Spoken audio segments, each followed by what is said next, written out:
everybody. Welcome back. We're live and on the air, sponsored by John Jones. John Jones Real Estate. Going to roll over to Chattanooga, Tennessee. Going to talk to my good friend who's right now 6-0. He's got 492 wins. He's in the National Hall of Fame of high school football coaching. Head coach Gary Rankin of the Boyd Buchanan Buccaneers. How you doing tonight, Coach? I'm doing good, Stork. Thank you. Yeah, you're welcome. So let's rewind the clock a little bit. You got in that battle with Silver, and they were able to put some points on the Bucks. Ended up with the win, 41-29. But you said it was going to be a great game. How did that game go for you? And that was a couple of weeks ago. It was almost a Georgia-Alabama game. We were up 28-0 at one time, and had a chance really to go up 35-0. And we had a couple mistakes, and then. After half, there was some strange things happened. We fumbled a kickoff. They ran it back. We went for it on fourth down, didn't make it. They scored pretty quick. So, I felt like we were pretty much in control of the game most of the night, but they certainly got a fine football team, and I think they're going to get in the playoffs and probably make a little bit of noise, but they're certainly a good team. And they came back on us and showed a lot of heart and determination. How close did the game get? I mean, how close was it? Was at one point? What was the differentiator? Got to 7 at one point in the fourth, and I think they cut it to 7, and I think we scored on the next play. The first play we got it back, we scored and put it back out to 14. But they certainly made it interesting. They're well coached. They do a good job, tough kids. So it was a pretty good test for us. Yeah, and at that moment, you're one. You need that right now. You need a little bit of a jar to see what you're going to get, don't you, Coach? You like to see how they're going to react. We do, and we've been a little. We're undefeated, but we've been a little bit up and down at times with execution, and we've tried really hard to clean some of that up. Of course, that's coach speak from a lot of coaches at this point in time. But one thing we do that it makes us a little bit, probably when I keep saying we're trying to clean things up, we're always playing a lot of kids. And as we get on into the end of this thing and games become a lot more important and we get into playoffs, there might not be quite as much players in and out, and that makes it difficult sometimes to keep it as clean as you want to. Well, and two, I mean, you've had that situation where you lose a kid and you have to shift, and then maybe you got a kid that's got to play a position that they've never played, but you feel like they got enough football ability to grasp it, and they got enough of that Friday night experience. Talk a little bit about that, Coach, how you in the past and maybe even in the present, you jumbles things around because in the back of your mind he's got a good football mind and we can stick him in there and he can do what he's got to do on Friday night. Well, I heard somebody say something the other night about, we hadn't been blowing out enough teams, but that's not really our MO. Like I said before, I'd much rather play kids than try to score 50 or 60 points. So we think we got a formula and we think we know what we're doing.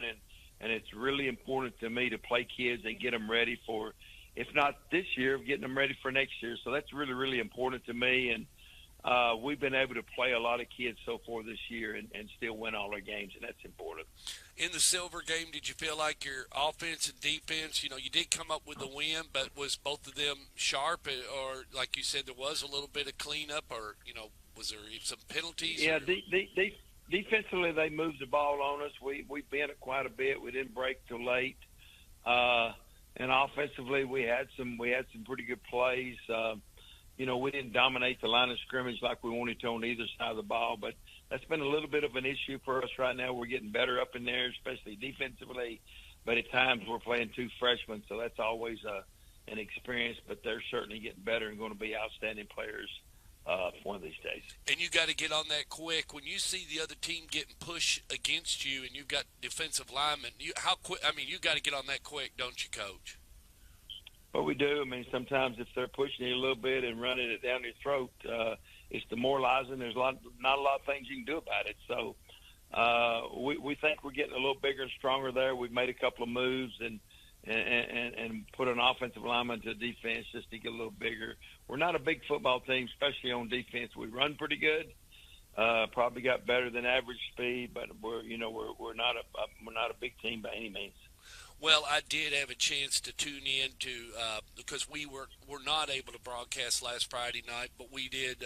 My brother and I were watching you against Chattanooga Christian as you picked up that win, 17-7 this past Friday night, and I got a chance to watch you a little bit on video. And man, your offense, and you still line up in that the classic smokestack, and give it to give it to one of them coming through, and it was just running just real good looking power football, Coach Rankin. Well, we did. It really wasn't our plan at all. They hit a punt and nailed us back on the half-yard line, so we got in our goal line offense to get out of that hole. And it was a little bit weather-related, and we got in and it started working. So, I guess you could say we sort of closed it down a little bit offensively. We were working. We got up 17-0. We were very comfortable. Got away from our game plan a little bit and just ran a lot of power football, which was good in a way. I think we needed that toughness and needed that grind that ensured that we could do that in case we had to do that sometime. So it was enjoyable to me, but we certainly we choked our offense down a little bit and just tried to get out of there, get the region win and get out of there. And when you sense that, and you've done it so many times, Coach, in your career, with your 492 wins, when you see that and you know that, let's just stay like we are. We don't have to be real fancy.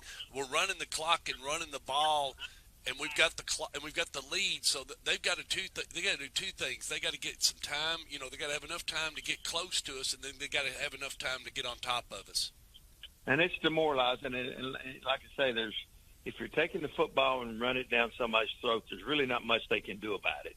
I mean, if you're a throwing team, there's a lot of things can go wrong, and we're spread out. But when you can dominate the line of scrimmage a little bit, and you're moving the chains and eating clocks, and you got a 17-point lead, and it wasn't sloppy, but there was some rain coming down, so it was the best. We thought it was the best thing for us to do, and it worked out pretty good. Well, Chattanooga Christian looks like a pretty nice facility when you look at it on video. I couldn't see the rest of it. I mean, I had a very limited window to look at, but it seems like a pretty nice facility they got there. Nice facility, nice football area, and they've been a good football team the last 5 or 6, 7 years. So, they lined up, got after us pretty good. But I was proud of our kids by adjusting to what we wanted to do to finish the game and win the game. So, bottom line, and I always say bottom line is just get out of there with a win. So we're 6-0, and we're pretty proud about that. Boy, I got to see that special teams kick in, Coach, and you're real proud of it, man. They look good. Yeah, our kickoff guy, Ethan Lane, has done a great job. He's probably 95% kicking it in end zone, and broke a school record the other night. Hit a 47-yard field goal with not good conditions. I was against doing it, and one of my assistant coaches talked me into it, and so we let him take a whack at it, and he broke a school record, which was good for him. Wow. And, Coach, it's good to give those kids that opportunity. The first night I actually filmed, I was up at Hendersonville, and that was the year that Will Hoyt was a senior. Wolke was a sophomore. We're up there, and he tries that 63-yarder, and he missed it. But, at times you think he got it, and he was going to Tennessee, and he probably could have kicked it, but it was a little bit to the left that night. Yeah, it's funny you said that. We played against James, and he was at Hendersonville. We played against him in the state championship game. I can't remember what year exactly, but part of our game plan was to control him and, try to keep him off the field. He was a tremendous high school kicker. Played against him, saw him do it in a scrimmage. So he was probably one of the best that's come through our state in a long time. Did you win it in 2001? I don't know if it won. I think so. Yeah, we played Hendersonville. Yeah, I think that was the only game. Yeah, I think that was. I think that was that year. Well, anyway, Coach, go ahead. Yeah, and he was a threat. We knew he was a threat. Anytime he got around across the 40-yard line, he was a threat. Oh yes. So I'm very familiar with James, and have been decent friends with him since then. Yeah, and he's got that little kicking camp, and of course played for the Vols, and a lot of kickers fall under his tutelage, and he's got a big tree out there, doesn't he, Coach? Yeah. My son Zeke at MTSU is trained under him a little bit, and I think if he has a little problem right now, he still calls James and confers with him on the phone a little bit. So James has really helped a lot of kickers in the state of Tennessee, and I think it's one thing I've noticed in probably the last 15 years maybe, how much better kickers have got all over the state. It's really a growing thing, I think, and I think people are understanding the importance of them and what they can do and how valuable they are with us. And part of it is James and a few other guys around the state that are training those guys. Coach, I couldn't have said it better. You know, I've been in it only 24 years. I've been following you guys and watching all this, but I couldn't say it better. You know, years ago, it seemed like, and even when I went through high school and stuff, kickoff and punt team and kickoff return seemed like, you know, it didn't seem like a great big deal. It was almost like they worked it into practice at the last minute. It was almost a last-minute effort, and then and people don't, and the average Joe don't understand it. And I'm just shooting off the top of my head, but if we've kicked off 40 times this year already, probably 38 of them have been put in the end zone, and we're causing teams to start on the 20-yard line. And in high school, if you do some research and you study, most teams will break down and stop themselves before they go 80 yards. So to me, it's a very valuable weapon, and to have kids that, you know, like I say, our kid hit a 47-yarder the other night in the rain. To have that weapon is just really, really big. Oh gosh, you're it's unbelievable because, like you said, I mean, as long as they block and you get it off and teaching punters also, you can't take 3 steps back there, cowboy. You got to take one and let it go. You got to take one, learn to take one and let it go. I just think, in my opinion, it's one area of high school football that's really, really gotten better in the last, like I say, 10, 12, 15 years. Couldn't have been said better, Coach. Let's move on. You catch Notre Dame away. They're 1-5, but this is not a time to, you know, go in and looking at them at a 1-5. You need to always come in and think they're 5-1. That's right. Cause you know, you throw on the film and they look really good at times. They haven't been consistent. They throw the ball around pretty good, and anytime you can do that, you got a chance. It's homecoming for them, and I'm sure that'll give them a little added advantage. But you know, they're a little bit young, I think, in places. So we got to go there. It's a big region game. Everything left for us is region games, so they all count. And you know, we've had a good week of practice. Our kids are learning how to practice the way that I think we should. So pretty well pleased and looking forward to the game. Are you on fall break after this Friday, Coach? No, we have one more week before we go on fall break. So you're the week after us. So you'll be on fall break the week after. So then when you come back, you're only going to have two games left.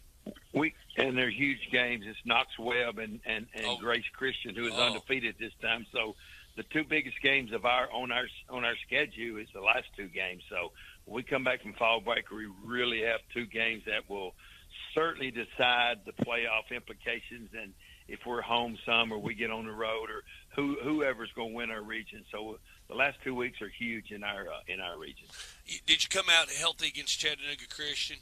We did. We lost one of our backup running backs in a JV game the other night, but you know, we're banged up a little bit. But who isn't at this point in time? So you know, we've worked backup kids, and you know, I always tell them it's not an excuse. If we lose our starting tailback, somebody's got to step up. So we do a pretty good job of getting our kids ready, and you know, that's going to happen everywhere, and that's never an excuse for anybody. Coach, it's always a pleasure to have you on Inside the Headset. Good luck Friday night. We look forward to talking to you next week. Appreciate it. Thanks. Thank you.